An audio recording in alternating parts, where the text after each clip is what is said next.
Hello and welcome to this next lecture of operating system, in which we will be learning the producer consumer problem. So first we will understand what is the purpose of this producer consumer problem. Okay, so let us write the producer consumer problem. So this is classical problem of operating system. Classical problem of operating system used to demonstrate the concept of this is classical problem of operating system used to demonstrate the concept of critical section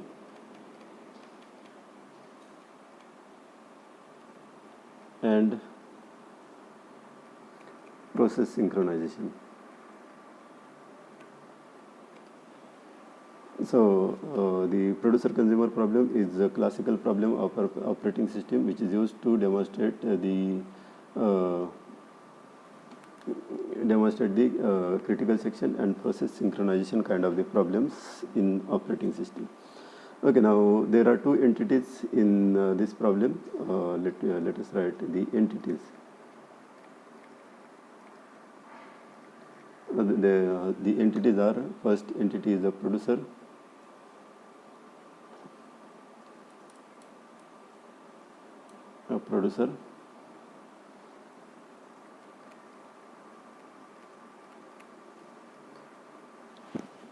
What is the role of producer? So producer will try to produce the data, and second entity is a consumer. So as its name suggests, will try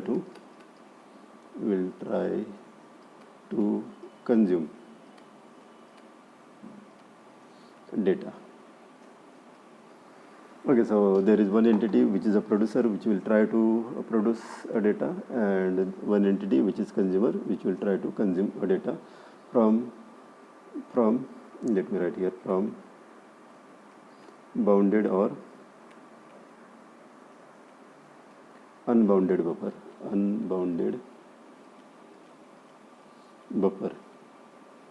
Buffers, it is a common memory. Let us draw this memory. Okay, so it has, let us say, 3 locations. So in these 3 locations, producer will try to enter the data. Let us say it is entering as 3, then it is entering as 1, then it is entering as say 7. So producer will just try to insert data into this buffer, and consumer will try to remove the data from this buffer. So consumer task is to just remove the data. So consumer will simply remove the data from the buffer. So it will remove data like this. Okay, so consumer will try to remove and producer will try to produce the data. Now what is the problem? So problem, or let us write this as constraints or conditions. So there are certain conditions with which this task can be completed. So this is a bounded buffer. That means we have 3 locations. If there are infinite locations, then it will be called as the unbounded buffer. So we study this producer consumer with the help of the bounded buffer. Okay, so what is the problem or constraints or the conditions that we will try to understand? So first condition is that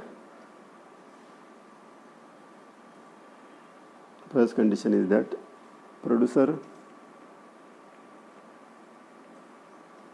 can't produce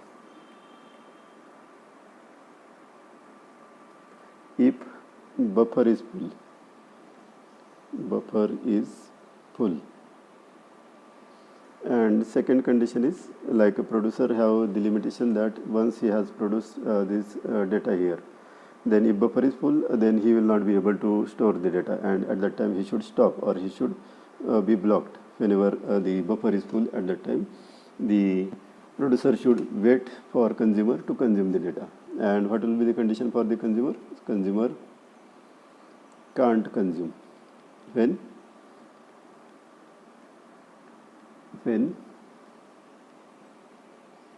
buffer is is empty. So these are the first two conditions, that producer can't produce the data when buffer is full, and consumer can't consume the data when buffer is empty. Okay, now third condition. There is one more condition here, that if one producer, I will write P for producer, if one producer or consumer is in critical section,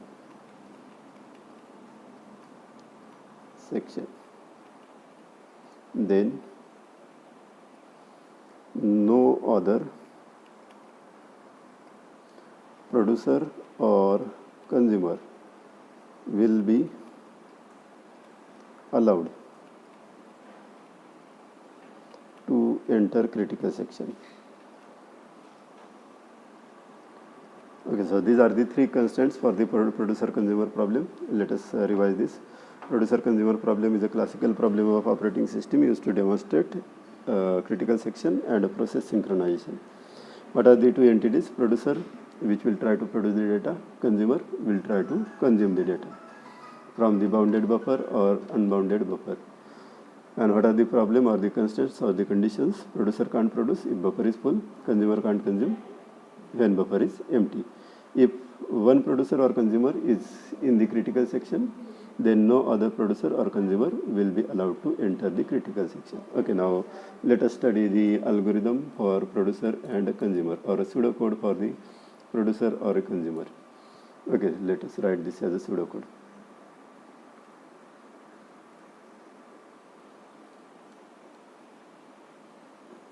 For producer, and let us write producer here, and let us write a consumer here, and let us draw one line in between. Drawing a line is difficult.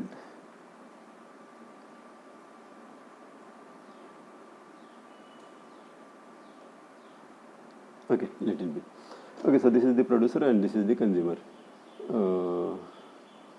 Let us write here the producer is producing data. Produces.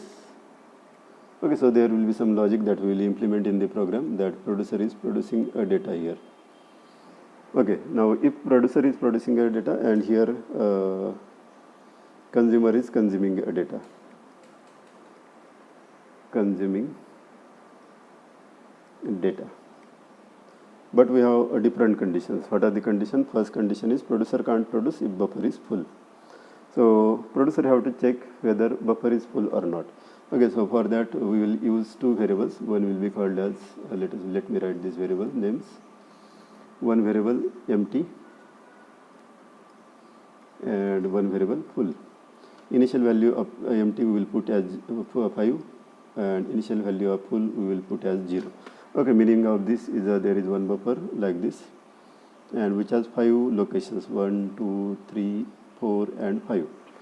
Okay, so meaning of empty 5 means there are 5 empty slots. Initially all the slots are empty. No producer and consumer have entered in the buffer, so all the buffer will be empty initially. So that's why we are declaring empty as 5. Meaning is all the buffer is empty, and full equals to 0 means there are full slots are 0.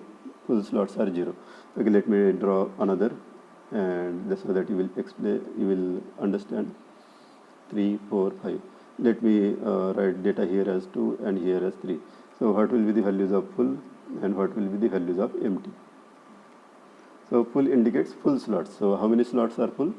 2 slots are full. And how many slots are empty? 3 slots are empty. So that is the thing.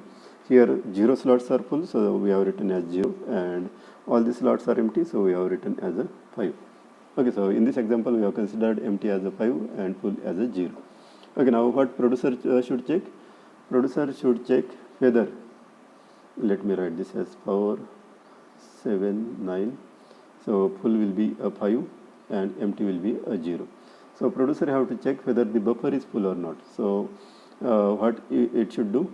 It should check, it should wait on empty. Producer should always wait on empty.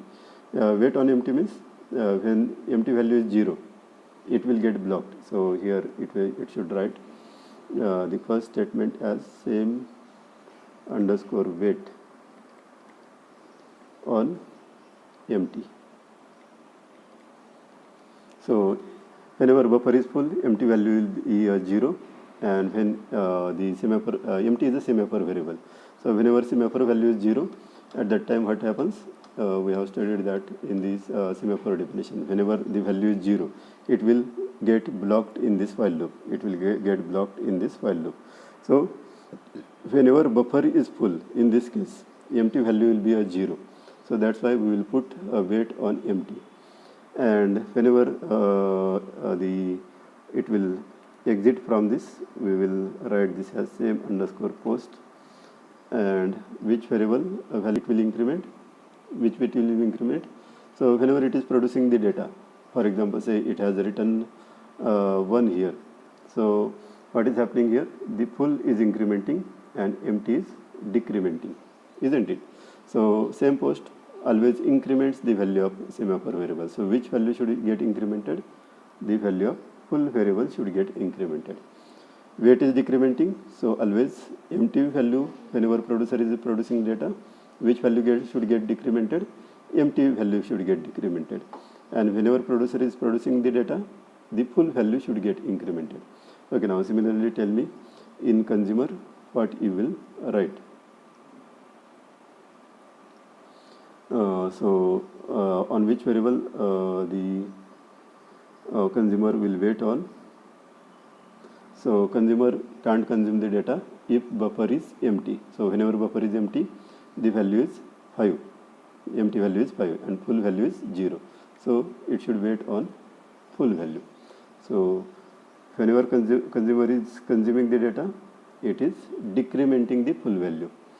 And whenever it is exiting from this critical section, what it will do? It will increment. What it will increment? As he has consumed the data, it will increment the value of empty variable. Okay, so this is the first and second condition that we have written. Producer can't produce the data if buffer is full. Consumer can't consume the data if buffer is empty. So how this we have done? When producer is producing the data, it should check empty value. If empty is 0, he can't produce. If empty is 0, he can't produce. So producer is always decrementing the empty variable and incrementing the full variable. And consumer is always decrementing the full variable and incrementing the empty variable. Okay, now next condition. So what is the next condition? If one P or C, that means if one producer or consumer is in critical section, then no other producer or consumer will be allowed to enter in the critical section. Okay, so for this we will be using, these are the semaphore variables. So as initial value of semaphore variable is 5 and full is 0, that means it is a counting semaphores. These are the counting semaphores. So we should be using one variable which will lock and unlock. So this you can do with the help of mutex. So initial value of mutex will be a 1, and this bit mutex will be a binary semaphore whose value will change 1 or a 0. So what you will do, if you don't want to allow any other producer or consumer, if one producer or consumer is in the critical section, so here you will wait on mutex. So mutex value will be a 0 if 1 entered, and it will become 1 only when this will exit. So same underscore post mutex. Same thing you have to do here, same underscore wait on mutex and same underscore post on mutex. Okay, so this is what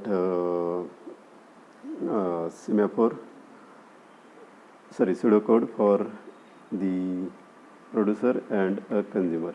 We have written this pseudocode by considering the 3 conditions that we have written here: producer conditions, consumer condition, and the critical section condition. So in critical section, you have to use this as a binary semaphore.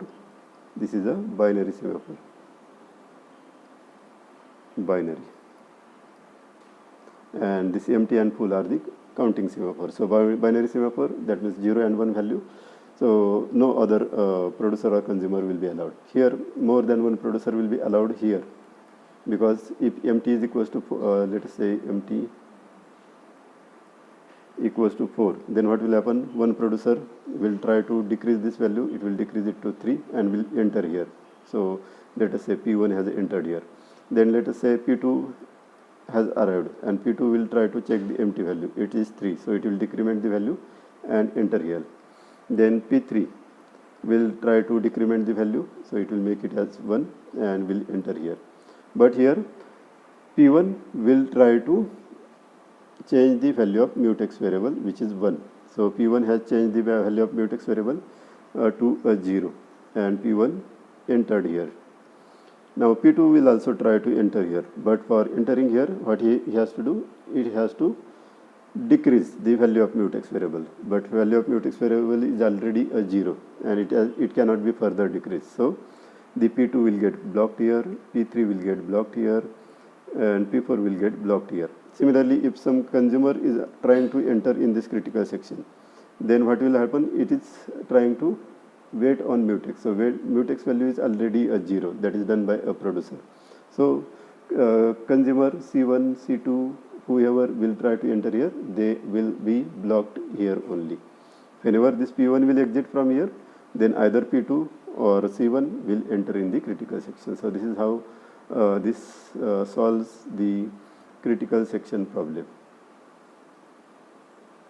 Mutex variable solves the critical section problem. Okay, so I hope this is clear to you. In the next lecture, we will be implementing the producer and a consumer problem. Thank you.